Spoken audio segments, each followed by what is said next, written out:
Welcome to VO solutions and ये है जी हमारा 13th लेक्चर। इसमें बात आएगी कि हमने टॉपिक को सिलेक्ट कैसे करना है। ठीक हो गया जी। अब एक तो ये चीज़ है, अब नेक्स्ट हम देखते हैं रूल्स इसके लिए। एक तो ये चीज़ है कि जब आपने टॉपिक सिलेक्ट करना है तो आपका टॉपिक जो है वो सबसे मेन चीज़ होगी। सबसे पहली इंटरेक्शन होगी लोगों की जो वो आपके टॉपिक के साथ होगी। तो ये topic should be appealing. Appealing का मतलब ये टॉपिक इटसेल्फ इतना एक्साइटेड होना चाहिए कि लोगों को उसमें इंटरेस्ट हो। ठीक है। और बी इंट्रिग्विंग इस तरह का होना चाहिए, लाइक अ क्वेश्चन मार्क, कि उनको ये फीलिंग आए कि यार ये क्या डिस्कस होने वाला है, आज हम भी तो देखें इस टॉपिक के रिगार्डिंग क्या डिस्कस होने वाला है। Not tell too much about a speech, पूरी की पूरी कहानी आपके टॉपिक से ही ना पता चल जाए। ठीक है। इंटरेस्ट मेंटेन रहना चाहिए। Be an integral part of a speech, मतलब ये कि आप उसको रिपीट करें, बहुत ज़्यादा रिपीट ना करें, लेकिन एटलीस्ट एंड पे एक दफ़ा आपके टॉपिक को ज़रूर आना चाहिए। मिड में एक दो दफ़ा टॉपिक को एज इट इज़ जो है वो स्टेट करें। नॉट बी टू वेग, बिल्कुल ही ब्लर इमेज नहीं देनी चाहिए टॉपिक को, कुछ ना कुछ क्लैरिटी उसमें होनी चाहिए। ठीक है जी। Rules of finding a topic of speech, किस तरह से टॉपिक ऑफ स्पीच सर्च किया जाता है। रियल लाइफ के अंदर जो आपका टॉपिक है वो सिचुएशन के हिसाब से आपका बॉस देता है। ठीक है। या फिर अकॉर्डिंग टू सिचुएशन आपको प्रिपेयर करना होता है। लेकिन अगर आप आफ्टर डिनर स्पीच कर रहे हैं या इस तरह से कोई छोटी सी मीटिंग है, जो छोटी सी गैदरिंग है, तो उसमें आप अपना टॉपिक जो है वो सिलेक्ट कर सकते हैं, चूज कर सकते हैं। तो इसमें जी you may choose your own topic, begin early, choose a topic you're interested in and select a topic you know about or easily research। अब ये चीज़ों को ही हम मज़ीद काफ़ी ज़्यादा डिटेल में पढ़ेंगे नीचे कि किस तरह से कर सकते हैं। बिगिन अर्ली का मतलब ये कि आप अपने टॉपिक को पहले से प्रिपेयर करना शुरू कर दें। ठीक है। ज़्यादा टाइम लें, उसके ऊपर प्रिपरेशन अच्छी करें। आपके अनकॉन्शियस में भी जो आइडियाज़ आएंगे वो भी बड़े हेल्पफुल होंगे आपको रिगार्डिंग, अगर आपको पहले से पता हो कि आपका टॉपिक क्या है। तो so you should begin early.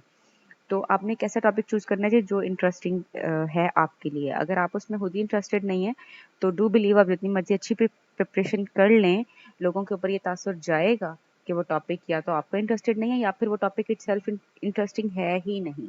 ठीक है। तो ऐसा टॉपिक जो है वो चूज करें जिसके रिगार्डिंग आपको मटेरियल इजीली मिल सकता हो।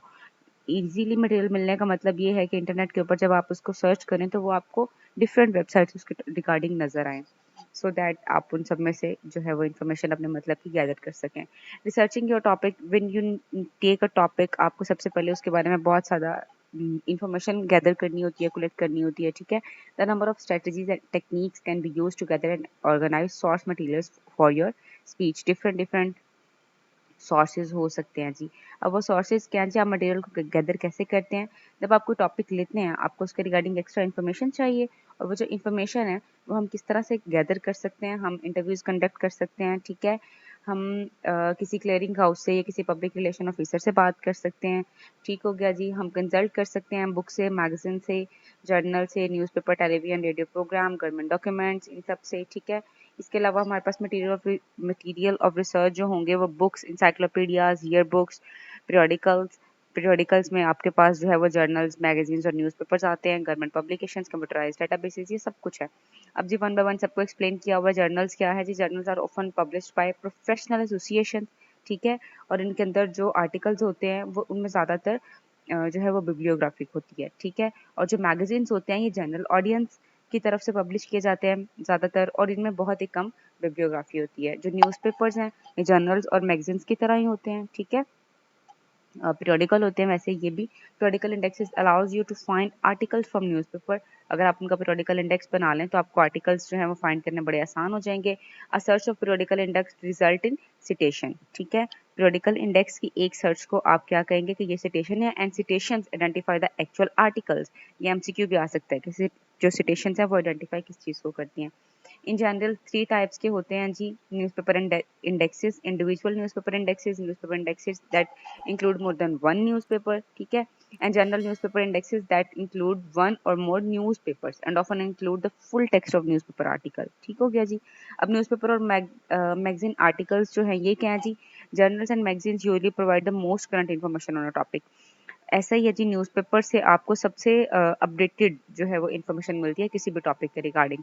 बुक्स जो हैं वो एक बड़ा ही ब्रॉड ओवरव्यू दे सकती हैं आपको, एक टॉपिक का ब्रॉड भी होगा और इन डेप्थ इन्फॉर्मेशन भी दे सकती हैं। periodicals को आप सीरियल्स भी कहते हैं। ठीक है। Are publications printed in intervals that continue to be printed for an indefinite period of time. जैसे न्यूज़पेपर डेली बेस पे छप रहा है और आप याद करें कब से आपके घर में न्यूज़पेपर आ रहा होगा प्रिंटेड फॉर्म में, और वो अभी तक भी आ ही रहा है, और वो पता नहीं कब तक ये पीरियड या सीरियल चलता ही रहेगा। ठीक है, journal, magazines and newspapers are types of periodicals. फिर जी सिटेशंस हमने पहले पढ़ा था। सिटेशन क्या है? Citation is a reference to a source used in article. Reference है, ठीक है, एक सोर्स की तरफ रेफरेंस है। वो रेफरेंस कहीं पर भी यूज हुआ हो सकता है, आर्टिकल में, ऐसे में, बुक में, किसी भी जगह पर। In most periodical indexes citations include the following information. अब सिटेशंस में क्या होता है जी? Citation means reference to a source, ठीक है। अब ये सिटेशंस में क्या क्या होता है जी? ऑथर होता है, आर्टिकल टाइटल होता है, जर्नल और मैगजीन टाइटल होता है, volume number of the journal और magazine, date of publication, page number of the beginning of the article. अब आपने अपने फिंगर टिप पे याद रखना है कि ये क्या क्या होता है, ठीक है, क्योंकि ऑथर सबसे पहले आएगा, ऑथर का नेम फॉर एग्जांपल, आर्टिकल का टाइटल उसके बाद, ठीक है, फिर उसके बाद आपके मैगजीन का टाइटल, ठीक हो गया, फिर वॉल्यूम नंबर, जैसे एक सीरियल्स है ना, वो पीरियोडिकल्स हैं तो उनके वॉल्यूम नंबर्स आते हैं, ठीक है, डेट ऑफ पब्लिकेशन, और फिर page number of the beginning of the article, जहाँ से आपका आर्टिकल स्टार्ट हो रहा है वो वाला पेज नंबर, ठीक होगा जी। फिर सेक्शन और कॉलम नंबर क्या होता है जी? For newspaper citation in some periodical indexes citations include abstracts. अब ये एब्स्ट्रैक्ट्स क्या होती हैं जी? Abstracts are brief summaries of articles, बहुत ही मुख्तसर सा बताया होता है। अब periodical indexes also called research databases, ठीक है, पीरियोडिकल इंडेक्सेस को हम रिसर्च डेटाबेसेस भी करते हैं। ये क्या करती हैं जी? They allow you to find articles, ये आपको हेल्प करती हैं कि आप आर्टिकल्स में से, आप आप जर्नल्स में से और मैगजीन्स में से आर्टिकल्स को फाइंड कर सकें, ठीक है। A search of periodical indexes result in citation, और citation identify the actual article, जो हमने पहले बात की है, ठीक हो गया जी। फिर इलेक्ट्रॉनिक पीरियोडिकल इंडेक्सेस क्या होते हैं जी? इनको आप रिसर्च डेटाबेसेस भी कहते हैं, ठीक है, और ये आपके पास www, world wide web, CD-ROM, online system, जितने भी आपके ऑनलाइन रिसर्च है वो आपकी इलेक्ट्रिकल पीरियोडिकल इंडेक्सेस में इंक्लूड होती है, ठीक हो गया। फिर इंपॉर्टेंट क्या होता है जी? Not for miss Saba, for example, please get the matter in the box changed as follows. अब सबसे पहले क्या आएगा? टाइटल, आर्टिकल टाइटल, ठीक है जी, और वो क्या है? Researching the topic. फिर ऑथर क्या है जी? मोहम्मद नाजिम। फिर जर्नल टाइटल क्या है जी? जर्नल ऑफ स्पीच राइटिंग, ठीक है। फिर उसका वॉल्यूम और इशू नंबर क्या है? 2.5, आगे ब्रैकेट में 2020 अप्रैल जनवरी 105 लिखा हुआ है। अब हमें इसको देख के फौरन से ही समझ जाना चाहिए कि 2.5 का मतलब है वॉल्यूम 2 है, ठीक है, और इशू 5, ठीक है। 2020 ईयर हो गया पब्लिकेशन का, और अप्रैल टू जून ये मंथ्स हैं उस पब्लिकेशंस के, ठीक है। This journal was publish 6 times per year, ठीक हो गया।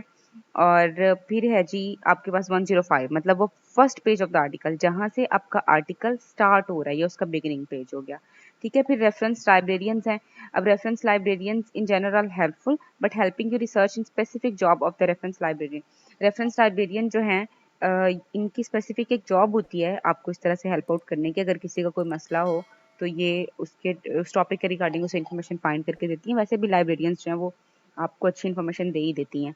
फिर keep organised notes, keep your notes in an outline form, ठीक है, और any form that you will be able to easily find later. उनको बिल्कुल मैश सा ना बना दें, आपको फाइंड करना मुश्किल ना हो, ठीक है। Plan your time for the research.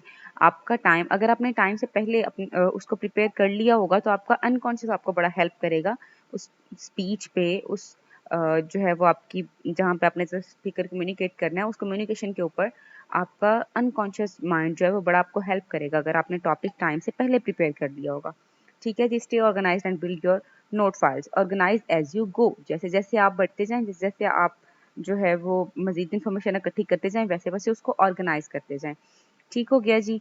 Build your notes file as you go, जैसे जैसे आपके पास नोट फाइल्स आपको जैसे जैसे आपके पास इंफॉर्मेशन इकट्ठी होती जाए, वैसे वैसे उसकी फाइल्स आप जो है वो इंक्रीज करते जाएं। To do this have a separate folder for research, then create sub folders and then create sub folders, ठीक हो गया जी। Your notes should be a trail that always leads inevitability to the information you need. Use logic. ये बड़ी important चीज है, आप logically arrange करें चीजों का। Take the broadcast categories and then break them down. अगर आपको नोट्स इस तरह से नहीं मिल रहे हैं, आप एक बड़ी कैटेगरी, एक बड़े बल्क को पिक करें, उसमें से स्टेप बाय स्टेप जो है वो डाउन आते जाएं और अपने ओरिजिनल टॉपिक की तरफ लॉजिकल वे में जो है वो आप ट्रेवल करें, और फिर उसके वो वाली इन्फॉर्मेशन को गैदर करें, वो सबसे बेहतरीन पार्ट होगा इन्फॉर्मेशन का। Narrowing and defining your research topic, time period, geographic region or country, particular aspects. जहाँ पर आपने मीटिंग करनी है, जहाँ पर आपकी डिस्कशन होनी है, जिधर आपने स्पीच करनी है, सबसे पहली चीज़ क्या होती है फोकस करने वाली? ऑडियंस, ठीक है? तो फिर आप ऑडियंस के रिगार्डिंग अपनी सारी चीज़ों को रिफाइन करेंगे, टाइम पीरियड, जियोग्राफिक कंट्री और रीजन, फिर उसी हिसाब से आप फ्रेजेस यूज़ करेंगे, उसी तरह की आपकी बॉडी लैंग्वेज होनी चाहिए और उसी तरह का ही आपका कम्युनिकेशन स्टाइल होना चाहिए। ठीक हो गया जी? Thank you so much for watching. अल्लाह हाफ़िज़।